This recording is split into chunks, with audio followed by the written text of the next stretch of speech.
I'm Jessica Reyes here at Toyota of Clermont, and today we're talking with one of our techs, Jessica, because it's National Tune-Up Day. She's given us 4 signs it's time for a tune-up, which is something you can actually do here at our dealership.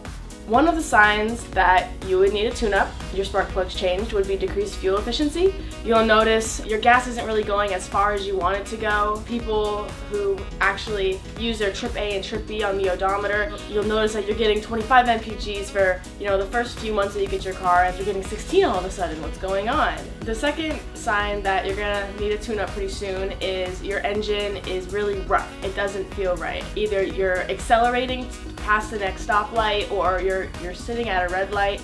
You'll notice it shakes a lot. It doesn't feel right. It's very obvious. Your engine will be very noisy as well, but to most people who don't know what they're listening for, they probably won't hear it at first. Almost sounds like a tap, tap, tap, tap, tap, tap, tap, tap, tap.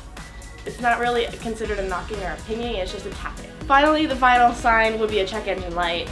Of course, it could be flashing for a severe misfire. Another sign could be when the check engine light will just pop on for a second and then turn off, and then pop on again for another few seconds, then turn off again. If you're experiencing any of these signs or just want to get your car looked at, call us today. Our Toyota Service Center is open 7 days a week.